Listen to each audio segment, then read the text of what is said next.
In 1878, the stars aligned, and so did two American legends. Hotels were packed, rail lines were jammed, the world was watching the sky. This was July 29, 1878, and the great American eclipse was about to sweep across the Wild West. Among the wave of scientists, writers, and dreamers streaming west to witness the event was a 31-year-old inventor from New York. His name was Thomas Alva Edison, and his latest invention, the thermometer, built to detect temperature changes in the sun's corona, was about to be put to the test. Edison had already made his mark, and the beginnings of his fortune with the phonograph earning him a nickname whispered in curiosity and awe, the Wizard of Menlo Park. He joined astronomer Henry Draper and a cadre of international scientists traveling by private railcar to the dusty Wyoming town of Rawlins. Rawlins was a rail town on the Union Pacific Line, all wind, dust, and steam. It clung to the high plains like a weathered spur, wedged between the army post at Fort Steele to the east and the vast dry reaches of the Red Desert stretching to the west. And that summer, for one brief moment, Rawlins would become the center of the scientific universe. And it just so happened that another legend had rolled into town. Texas Jack Omohundro, fresh off a series of shooting exhibitions with Doc Carver, was preparing to guide German nobleman Count Otto Frank von Liechtenstein through the untamed reaches of Wyoming.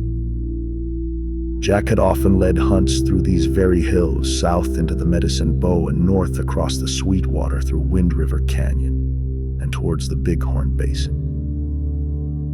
In his wake, he left stories, and one of them would end up in Edison's own journals. After we retired and were asleep, Edison wrote, "A thundering knock on the door awakened us. A tall, handsome man with flowing hair dressed in Western style entered the room. His eyes were bloodshot, and he was somewhat inebriated. He introduced himself as Texas Jack Omohundro and said he wanted to see Edison, as he had read about me in the newspapers." Edison was sharing a room with Fox, a New York Herald correspondent. Both men, he admitted, were terrified. Jack, however, was in high spirits.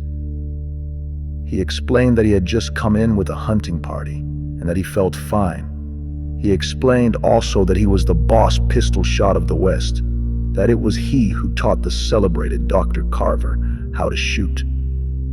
Then suddenly, pointing to a weather vane on the freight depot, he pulled out a Colt revolver and fired through the window, hitting the vane. The hotel exploded with activity. Guests ran screaming.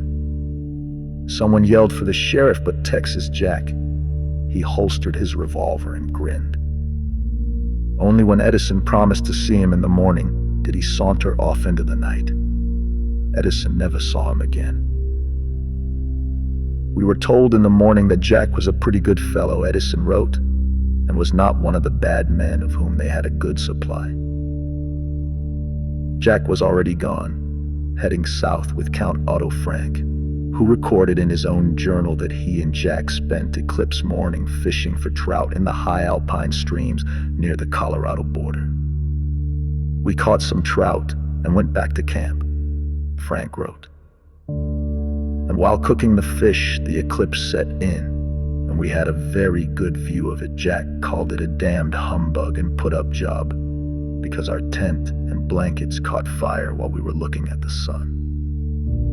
We lost a blanket, burned holes in the tent and some blankets, and besides burned our hands in trying to extinguish it. While Frank and Jack were dodging flames and scorched canvas, Edison's thermometer failed to deliver meaningful results.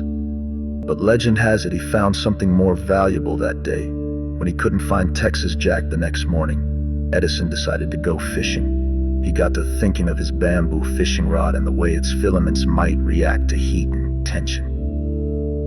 It was that spark, on the heels of failure, that may have led to one of the most important inventions of the modern world: the carbonized bamboo filament in Edison's incandescent light bulb.